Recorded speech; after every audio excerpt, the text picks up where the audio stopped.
I'm Rod Serling. You're listening to the Zero Hour. Suspense. I'm the Whistler. Yours truly, Johnny Dollar. Who is it? The Fat Man. Presents The Man Called X. The Mysterious Traveler. Another journey into the realm of the strange and terrifying. I hope you will enjoy the trip, that it will thrill you a little and chill you a little. So settle back, get a good grip on your nerves. Where are we going? You'll find out when we get there.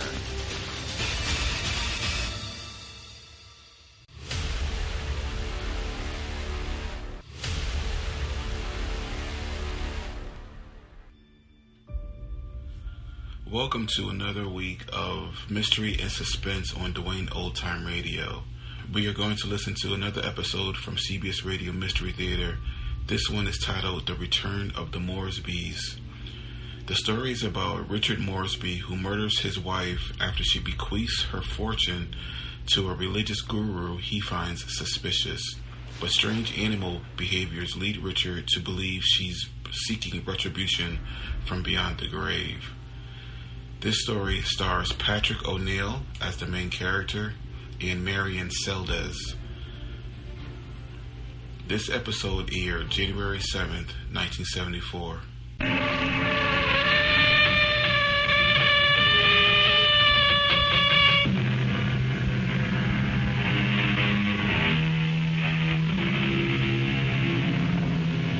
Come in. Welcome. I'm E.G. Marshall. Welcome to the sound of suspense, the fear you can hear. For the next 52 minutes, we're going to take you into the world of mystery, into the world of terrifying imagination. The story you are going to hear concerns a question which has been asked since the first men on Earth were born and died. Is there a life after death? Is there a way to return from the grave? And if there is, can we come back in the body of a living creature? Even one that has claws instead of fingernails? Here is one chilling answer. Dr. Singh, you have to tell me. Could my wife have come back as a bird? A sparrow, something like that? Well, your wife was a rather big woman, Mr. Moresby, in a physical sense. How about a snake? A seagull? How about a cat? A great, big, fat cat? A cat?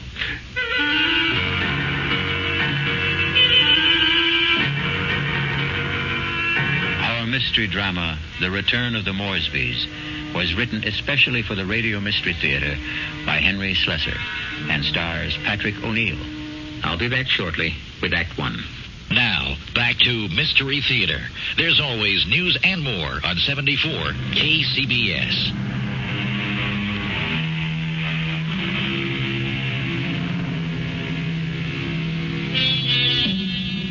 Now here is Act One.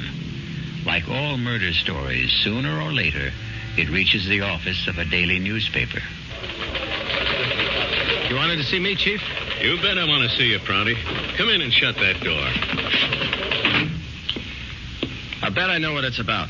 That story I filed on Richard Moresby, right? I got a flash for you, Prouty. This is a newspaper office, not a fiction magazine. You take this story of yours and see if you can sell it to Weirdo Digest or something. But get it off my desk. Now, wait a while, Max. I know it's offbeat, but I thought I handled it with a kind of a light touch. Stories about murder can't be handled with a light touch, not on this paper. But it's accurate. I mean, this is exactly what the guy Moresby told me, just before he died. Well, he must have been out of his head. He asked for somebody to hear his story. That's how I got to meet him. I was at the hospital covering that subway accident. Now, that story made sense to me. Nothing but nice, clear facts. But this nonsense... Please, let me tell you about this guy. Maybe you'll change your mind. All right, what about him? Well, for one thing, He was a real distinguished-looking guy. The only thing peculiar about him was his eyes. His eyes? Yeah. They were the palest blue eyes I ever saw in a man. They weren't really blue at all. They're like silver. Big deal. So he had silver eyes. And when he started to tell me about himself, well, I just had to hear the whole story, Chief. Yes, I was born in London, but my family moved to the States when I was young.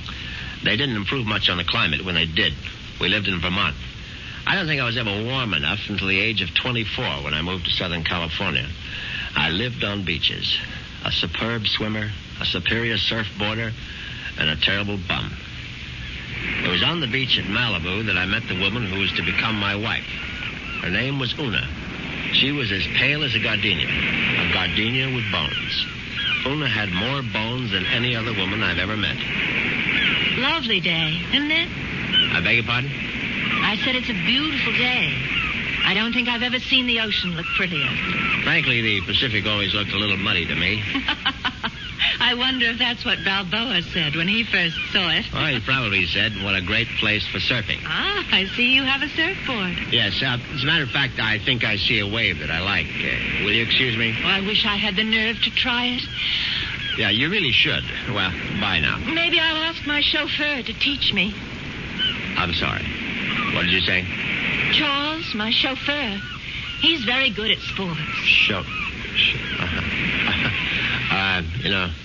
Come to think of it, that wave doesn't look so good after all. By the way, my name is Richard. Richard Moresby. How do you do? My name is Una.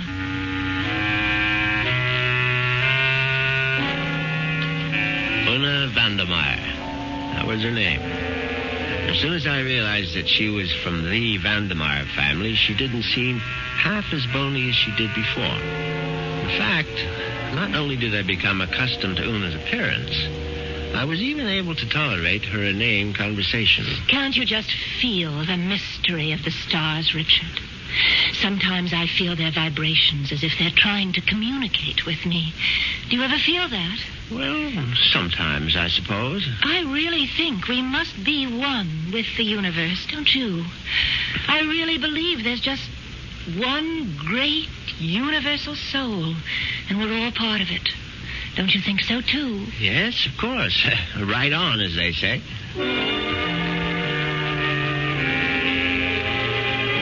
You see what I mean?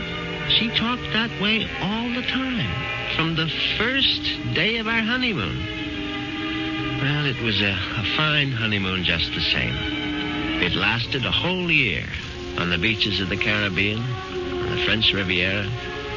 I got browner and browner. Una got freckles. Finally, we returned to our home in Los Angeles and settled down to a quiet, comfortable marriage.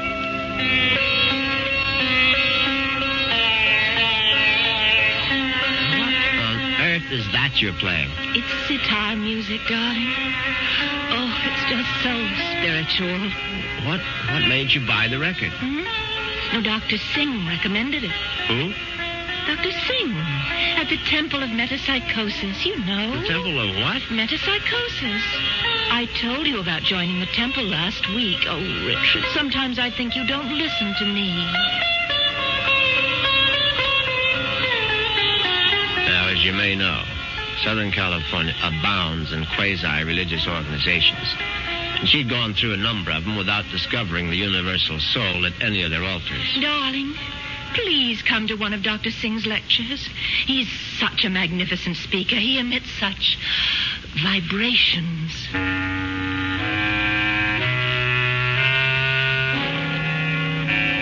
And I went. You see what an obliging husband I was? Actually, it turned out to be more interesting than I thought. The temple itself was unpretentious, and Dr. Singh was an impressive man. And when he spoke, I realized why his message had such appeal for Una, because he preached a doctrine that combined eternal life with a love of small animals. The soul is immortal. The soul cannot die. The soul, upon leaving the body, must make its passage elsewhere. There is a science called eschatology, which deals with the last four things: death, judgment, heaven, and hell. It is the most ancient of all sciences, and from its wisdom has come the inescapable certainty of the transmigration of souls. Yeah, I know it's a bit weird, but stay with it. And where does the soul go? According to the wise men of all generations past, the soul departs from the mouth of the dying. It is consequently a small thing. A bird, a snake, a mouse, a dove, or a hawk, a dog, a cat, an insect. For these small creations of God are empty vessels placed upon earth for only one purpose: to house the departing souls of humanity, so that they need not wander forever in a trackless eternity. Yeah, it's pure rot, of course. But that's what the man said, and Una sat there and believed every single word. Oh, wasn't he marvelous, Richard? Isn't it wonderful that the soul never dies? That we can all come back as little animals? I'm not sure I want to come back as an animal. But you'd still be you, Richard. Oh, don't you see? Mm-hmm. Well, by the way, what was that envelope you handed Dr. Singh after the meeting? The envelope? Oh, that was my donation, of course. Your donation to the temple? Yes, to support the work of Dr. Singh, to open other temples around the world. Uh-huh. Well, how much money was in the envelope? Now, what does it matter, Richard? I'm just curious. $2,000. Una, you go to that temple once a week. Do you always give that kind of donation? Oh, it's all in a very good cause, Richard.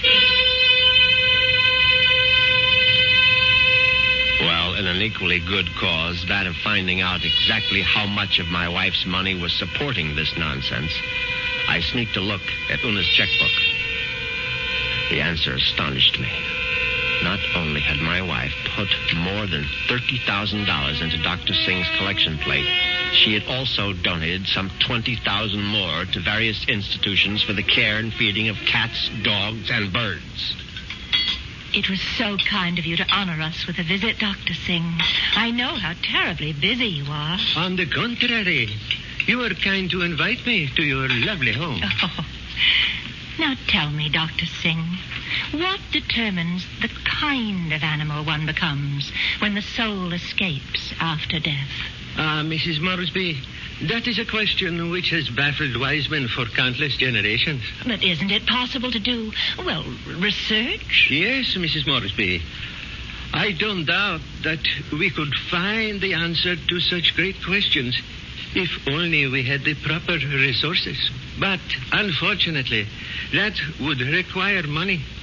A great deal more money than the movement has at present. Well, it seems to me you don't do badly.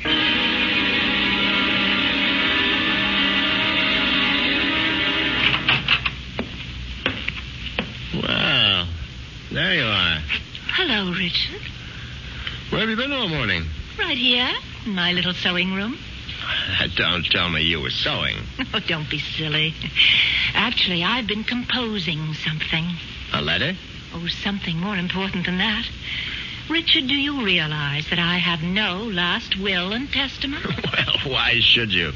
Healthy young chicken like you. I can't call myself young anymore, Richard. You'll always be young to me, darling. Oh, that's very sweet. But just the same, it's only practical to have a will. Would you read it over, Richard, and see if it sounds legal enough? Certainly. Well, let's see now. I, Una Vandermeyer Moresby, a resident of the city of Los Angeles, state of California, residing at 8 Sheridan Drive, being over the age of 21 and of sound and disposing mind and memory. Darling, this is superb. Where on earth did you get the language? Well, to tell you the truth, I copied it out of Daddy's will. The one that left you $10 million? Yes. Well, I don't see how you could go wrong. Let's see now. Not acting under duress, menace, fraud, or undue influence of any person whomsoever. And good Lord, Una. What's that? What is it? What? You're not serious about this. Oh, about making a will? Well, of course I am. I mean, this bequest to the temple, mumbo jumbo. What's wrong with it? Now, listen, darling. I told you how important Dr. Singh's work is, but it requires money to carry it on. tons of money. So the least I can do is to help the poor man as much as I can. But you're giving him 90% of your entire fortune. Ah, you'll still have $1 million if I go first, Richard. Isn't that enough? No, it isn't. I mean, the whole thing is ridiculous. Don't you realize that man is a fraud, a charlatan? What? Oh, for heaven's sake, Una, open your eyes. Don't you realize the simple truth? Your money won't build any temples. It's just going to line the pockets of that turbaned phony. Richard, what a terrible thing to say. Well, you told me you liked Dr. Singh, that you were very impressed by his theory of transmigration. Darling, I was only saying all that to please you. But now I'm telling you that the only thing Dr. Singh is planning to transmigrate is your money into his savings account. And frankly, I'm not going to let him do it. Richard, what are you doing? You're tearing up my will. That's right. How dare you do such a thing? It's my money, and I'll do whatever I please with it. Una, darling, I just want you to have a chance to come to your senses. Oh, there's nothing wrong with my senses. I can see very clearly what the real trouble is. If I didn't leave a will, all my money would go to you, wouldn't it? Well, naturally, I'm your husband. You don't have any other And evidence. that's why you're acting this way. It's just plain and simple greed. Una, listen to me. No, it's all right. It's all right. I'm glad you tore up that will, Richard, because I realize now that I was quite wrong. Do you? Yes. It's a mistake to leave only $9 million of my money to the temple. I'm going to leave all of it to Dr. Singh. When Una actually drafted that incredible document and called our attorney for a Monday morning appointment, I realized that I had to do something very drastic before the weekend was over. I had to kill my poor, misguided wife. I had to make her one with the universe.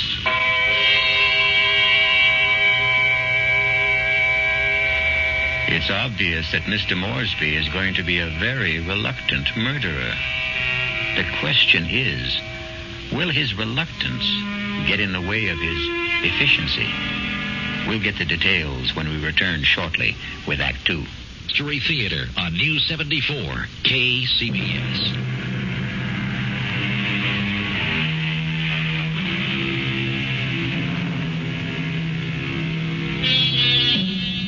Now let's return to Richard Moresby. In order to find him, we'll have to search the highway, for Richard has taken his white Jaguar out for a spin. But there he is now.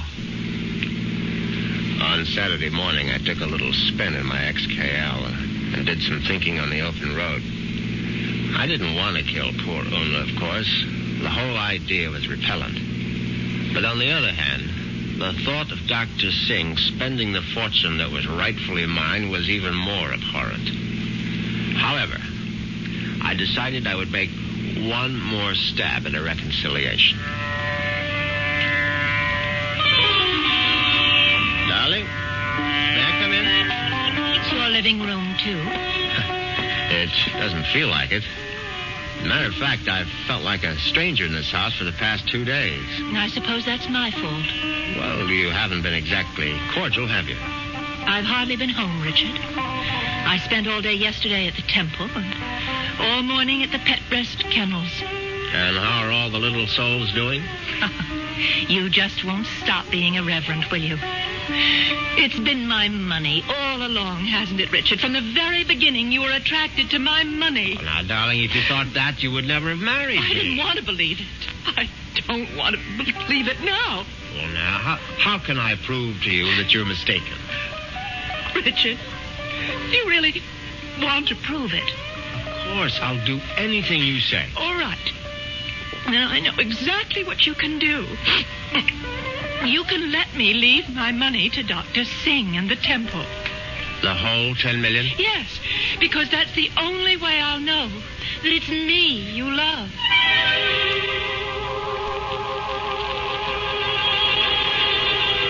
Well, you can't say I didn't try.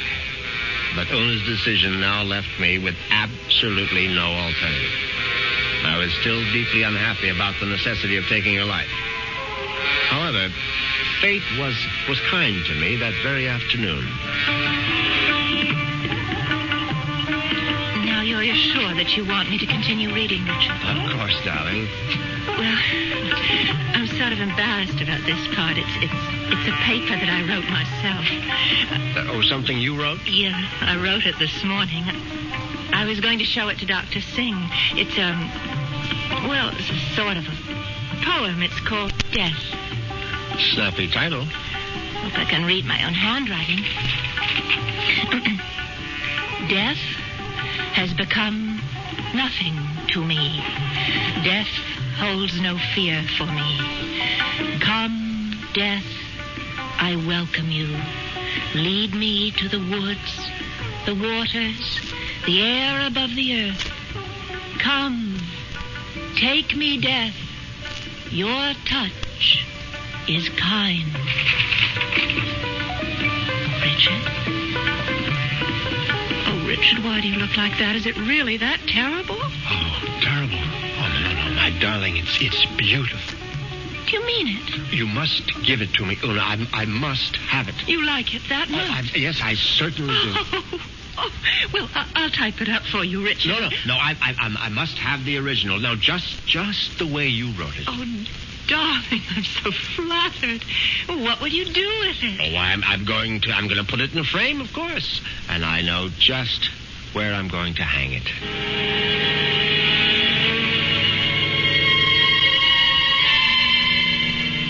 Yes, I could hardly believe my ears. Una had written her own suicide note in her own handwriting. It was truly karma at work. Now there was no question of failure and no longer any need for delay. Oh, what a lovely idea this was, Richard. Candlelight dinner for two. Yes, I thought you'd enjoy it. So sweet of you to handle the whole menu with Cook. You spoil me shamefully.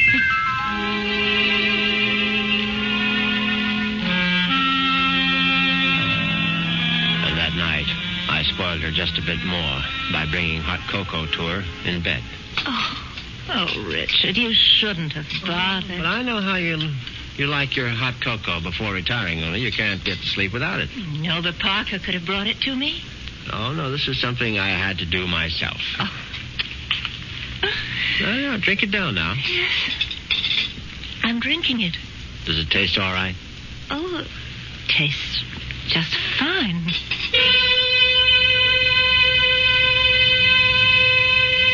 Now, that was very good news, because I'd prepared the hot cocoa myself, and I had no idea whether 25 melted sleeping pills would seriously affect the flavor. Finally, Una was all tucked in for the night. I went into my study, picked up the poem she had written for Dr. Singh, and brought it to the bedroom. I placed it carefully on the night table beside her. Then I bent over my sleeping darling to see if she was getting along all right. She was very, very quiet. And then a dreadful thing happened. Una opened her eyes. Richard. Oh, Richard. Hush, darling. Now go back to sleep.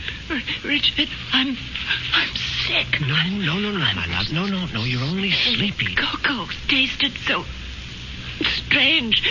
I didn't want to upset you, Richard, but I'm sick. No, you'll feel much better in the morning, Una. I promise you. Tomorrow morning, you'll be one with the universe. Richard, that paper. What paper, darling?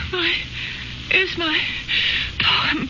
My poem for Dr. Singh. What's it doing there? I was just reading it over, darling, that's all. And that bottle, my sleeping pills. Oh, it's empty. The bottle is empty. Oh, Richard. Richard. What have you done? Nothing, darling, nothing. Now, just go to sleep. Coco, you put sleeping pills in it. All of them.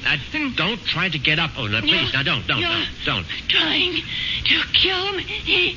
You're trying to murder. No, for heaven's sake, Una, now stop saying things like that. Do you want the servants to hear? Help, somebody. Help. Now, come on, lie down. Lie down, Una, for heaven's sake. Come on, now, lie down. Lie down. There. That's better. You won't get away with it. You won't get away with it, Richard. I promise you. Anything you say, darling. I'll come back, Richard. You know I'll be back. Yes.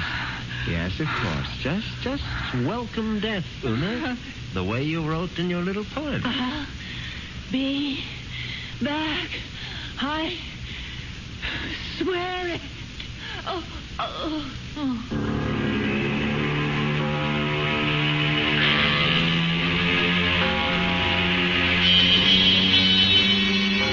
The funeral was held 2 days later. It was a magnificent occasion, of course. I gave Una a farewell that was consistent with her vast fortune. Everything was the best. Coffin, flowers, preacher, everything. Her burial place was one of the choicest bits of real estate at Forest Lawn. The only discordant note was the fact that Dr. Singh insisted on saying a few words at the service. They were familiar words, but frankly, they gave me a slight bit of a chill. The body of Una Moresby is dead, but her soul lives on. The soul cannot die. The soul is immortal. It has left the earthly remains of this woman and has sought the body of a small living thing.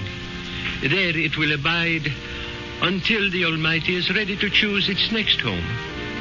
Mourn not the end of Una Moresby, for there is no end. I couldn't help congratulating myself on how well everything had gone. When I called for medical attention the night of Una's death, the physician was only too ready to declare her a suicide. The police had to be informed, naturally, and they, too, agreed with the doctor's verdict. Una had died by her own hand, and she had died without a will. There was simply no question that the matter would be probated in my favor. Suddenly I realized I was not only rich, but a rich widower. What vistas opened for me? What the devil? Look out, you stupid mongrel! Dog trying to get run over. I admit I was shaken up by it. It was sort of a coincidence, you know? Right after the funeral and all that.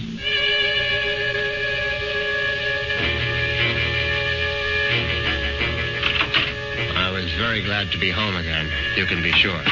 Excuse me, Mr. Moresby. Yes, Parker? Cook is worried about the raccoon, sir. The what? There's been a raccoon at the kitchen door all morning, and Cook is badly alarmed, I'm afraid. I've tried to scare it away, but it keeps returning. A raccoon, for heaven's sake? Why don't you just shoot it and make a coat out of it? I was wondering if you wished me to call the game warden, sir. Oh, please, Parker, do whatever you please about it. I'm going to take a nap. Yes, sir. Very good, sir.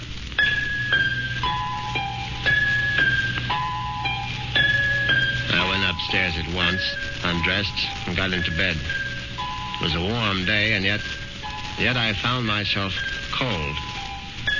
I got out the electric blanket and soon felt very cozy indeed.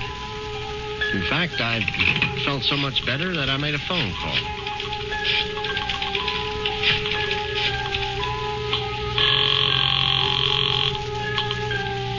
Hello. May I speak to Rachel? Thank you very much. Hello, Rachel? Yeah, who's this? Rachel, you probably don't even know my name, but it's Moresby, Richard Moresby. Huh? You met me at the club numerous times. I'm the rather distinguished-looking gentleman who sits at the table on the far right corner. Oh, yeah, well, that's not my station. Yeah, I know it isn't, and I've always regretted it. Frankly, I would have enjoyed my lunches at the club even more if you had served them. Listen, I'm pretty busy right now. Well, what I wanted to find out was if you're busy this evening. Oh, what'd you have in mind? Oh, a little, quiet dinner, perhaps. Is that all you had in mind? Why don't we just wait and see? I can pick you up outside the club whenever you're free. Yeah, how I know it's you. I mean, I'm still not sure which gentleman you are. I'll be sitting in an XKL Jaguar. Do you think you'll recognize it? A Jag? I get off at 6:30. See you then.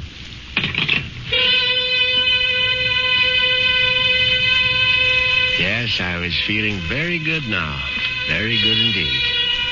I would have drifted off into a pleasant sleep except for one thing. For a moment, I thought a bomb had gone off in the room. Then I realized it was nothing more than a bird. A foolish sparrow had dived in headfirst into the plate glass window of the bedroom and now lay stunned on the carpet. I looked at the thing's fluttering little heart, and suddenly I was struck by a terrifying palpitation of my own. The dog, the raccoon, the bird. Good Lord. Could one of them have been Una?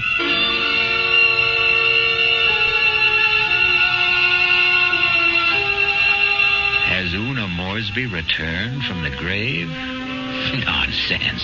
Such things don't really happen. But perhaps we should reserve judgment until I return shortly with Act 3.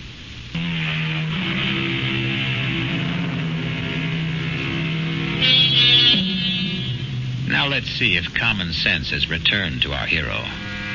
He's doing a sensible thing right now. He's taking a good, refreshing shower.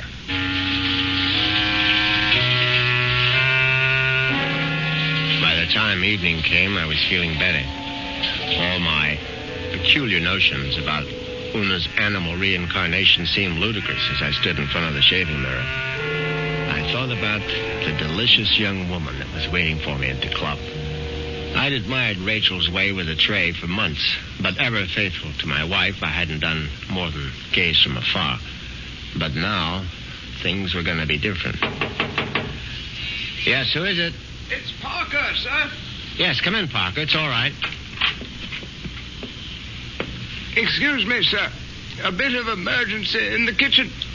Well, what is it? A snake, sir. A what?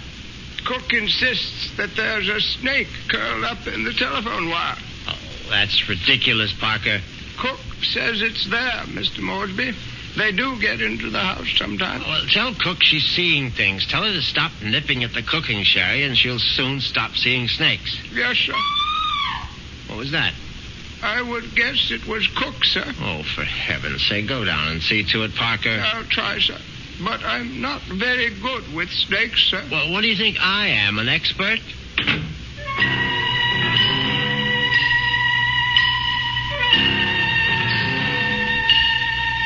But that wasn't the end of it. 10 minutes later, Parker was back upstairs saying that the snake had left the kitchen and run into the living room. No, I suppose snakes don't run, they slither. It slithered into the living room and was now embracing still another telephone wire, obviously mistaking it for a long-lost love. But then, another unsettling thought came into my mind. What if the snake... No, that was ridiculous. Hello? Hi. Is this Mr. Moresby? Yes, who's this? Rachel, from the club. Oh, yes, Rachel, what is it? Listen, could you make it 6 instead of 6:30? I'll try to sneak out a little early. Yes, fine, I'll be there as soon as I can. In the Jaguar, right? Yes, in the Jaguar. Listen, the reason I want to leave earlier is because my husband always picks me up at 6:30. What was that? So I asked one of the girls I work with to tell him I got another job someplace. He won't care. He likes me to earn extra money. Yes, I see. So, just to make the story look good, I guess you'll have to lend me a few dollars after our date. Yes, of course. And listen, I really do remember you, sugar. You're the handsome one with a cute bald head. See you soon.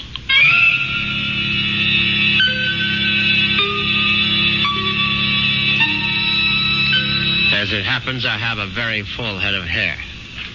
But distressing as Rachel's telephone call was, an even more disturbing thought intruded. The snake was in the telephone wire. What if the snake had been trying to listen in on the extension phone? I knew the idea was absurd, but I couldn't help a superstitious shiver of dread. In fact, I was so troubled that I decided to forego my date with Rachel, the waitress. It wouldn't matter anyway. She'd be angry at some man at the club with a cute, bald head. The next day, I did the only thing that really relaxed me. I went to the beach. It proved to be an excellent idea. I stretched out on the golden sand and let the sun warm me. I listened to the waves beating against the shore. I listened to the haunting cries of seagulls circling overhead. Suddenly I was aware that the gulls which had been hovering over the water were now hovering over me. Now, instead of their cries being sad and plaintive, now they seemed menacing. I stood up hastily, but the gulls seemed to be increasing in number. I saw their sharp, pointed beaks, their raking claws. They were predators, of course. How many times had I seen them swoop into a dive and snatch up some poor fish out of the sea? And there was one seagull in particular. Its beady eyes seemed to be staring at me. No, it was my imagination, of course. I wasn't a fish. I was a man. But just the same, I found myself running down the beach. Running for dear life. And that's when I knew it was time to see a doctor.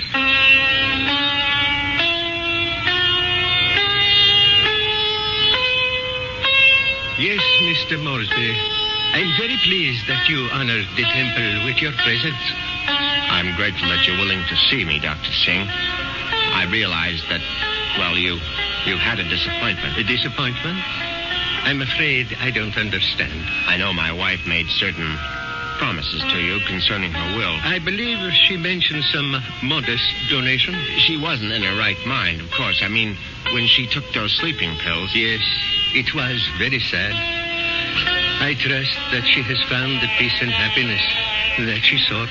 Frankly, that's what I wanted to talk to you about. I mean, about whether you really believe that my wife is, well, that she's some kind of animal right now. But of course I believe it, Mr. Moresby. I don't merely believe. I'm positive. When your wife passed from this world into the next, her soul made its escape. Yes, I know how it goes, but what I'd really like your opinion about is what sort of animal do you think she might be now?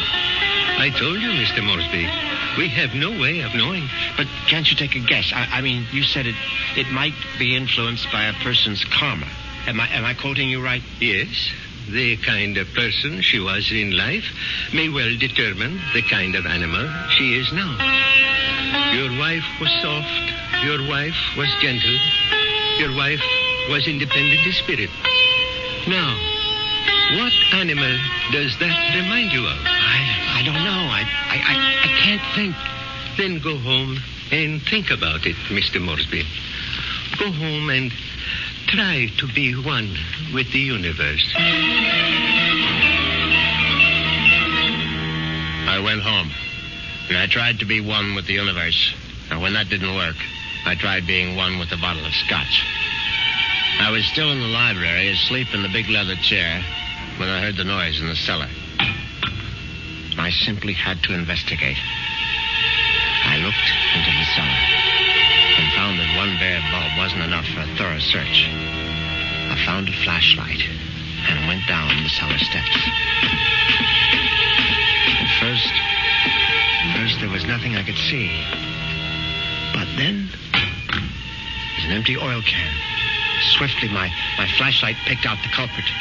At first, I thought it would turn out to be a mouse, but instead, it was a large, white cat.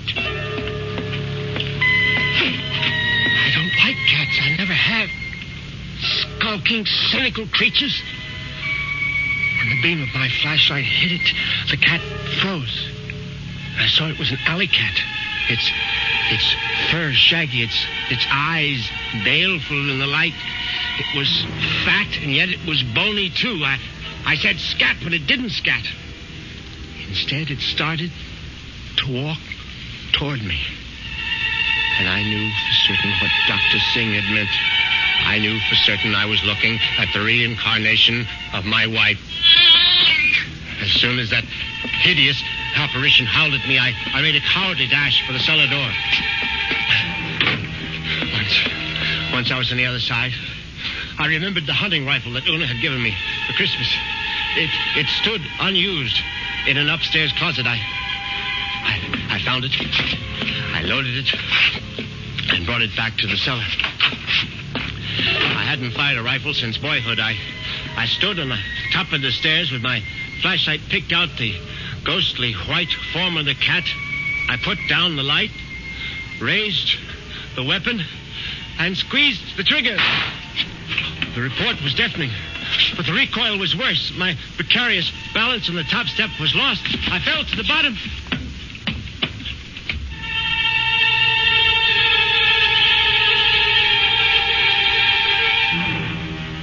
I tried to get up again, but the pain in my right leg was agonizing.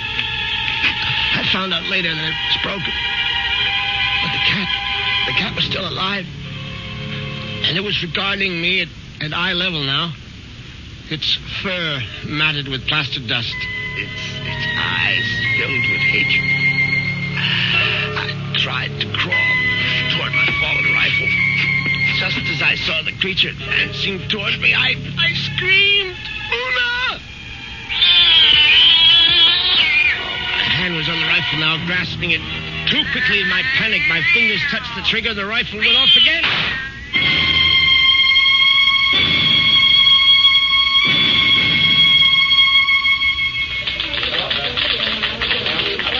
Moresby ended up in the hospital, Chief, with a broken leg and a bullet in his hip. And then he died. But I think he was telling the truth. You could see it in his eyes. His silver eyes, right? Yeah, his silver eyes. And you really believe that the guy's wife came back as a cat to get her revenge? What does it matter? It's still a good story. Sorry, Prouty, I can't okay it. Well, what if I got more details? What if I talked to this Dr. Singh? If I went to the Moresby cellar and found that cat? And what would you do then? Ask her if she's Mrs. Moresby? I still think it's worth a try, Chief. I'll tell you what, Prouty. What are you doing for lunch? I hadn't thought about it. Well, think about buying my lunch. You? There's a pretty good restaurant right around the corner where the Moresbys lived. Now, we can get a bite there and then check out that cellar.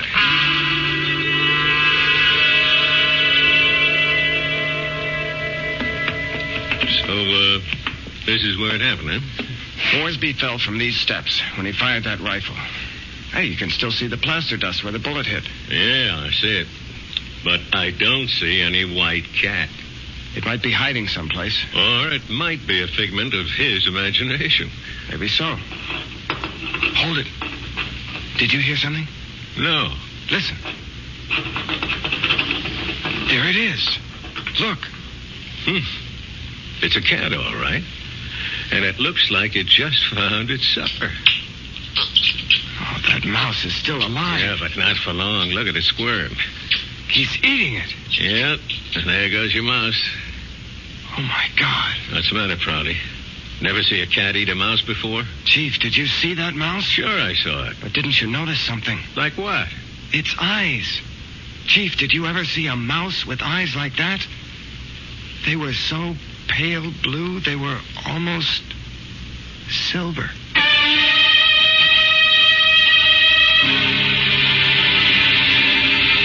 And so the cat and mouse game comes to an end. But according to Dr. Singh, there is no end.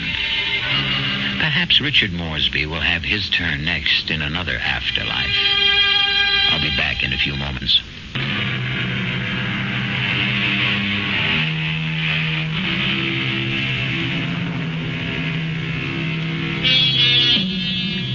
Do you believe in reincarnation? Do you believe the dead return? We have to believe it, because here we are, the reincarnation of radio drama. We hope you'll keep us alive by listening again to the Radio Mystery Theater. Our cast included Patrick O'Neill, Marian, Seldes, Nick Pryor, and Dan Ocko. The entire production was under the direction of Himan Brown. Cat to get her revenge. What does it matter? It's still a good story. Sorry, Prouty, I can't okay it. Well, what if I got more details? What if I talked to this Dr. Singh? If I went to the Moresby cellar and found that cat? And what would you do then? Ask her if she's Mrs. Moresby? I still think it's worth a try, Chief. I'll tell you what, Prouty. What are you doing for lunch? I hadn't thought about it. Well, think about buying my lunch. You? There's a pretty good restaurant right around the corner where the Moresbys lived. Now, we can get a bite there and then check out that cellar.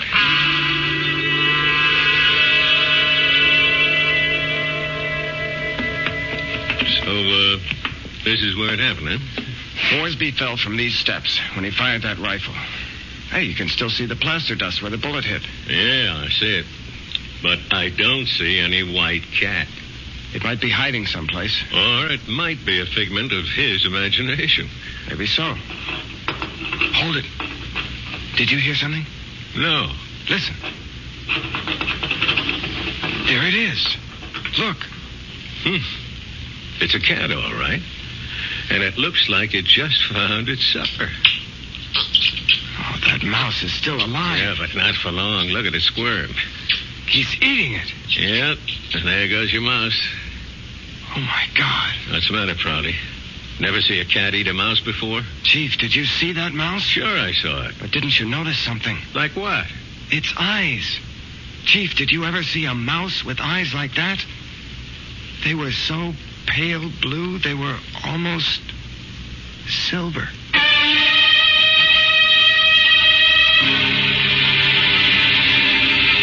And so the cat and mouse game comes to an end. But according to Dr. Singh, there is no end. Perhaps Richard Moresby will have his turn next in another afterlife. I'll be back in a few moments.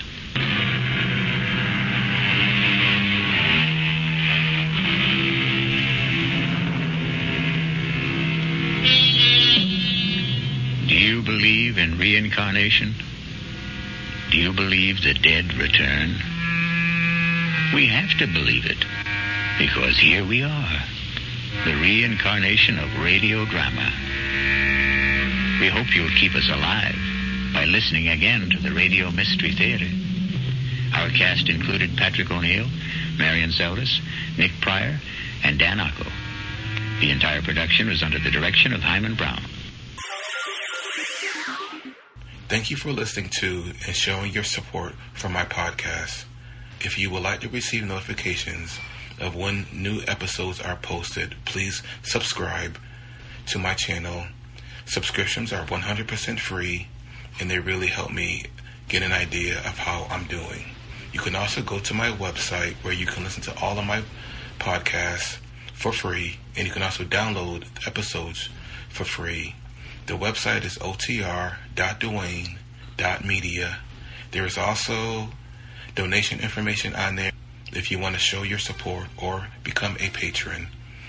You can email me at info@otr.duane.media. I'm also on Instagram at duane.otr. Well, hope you enjoyed, and until next time, stay safe, wish you well, and as always, peace.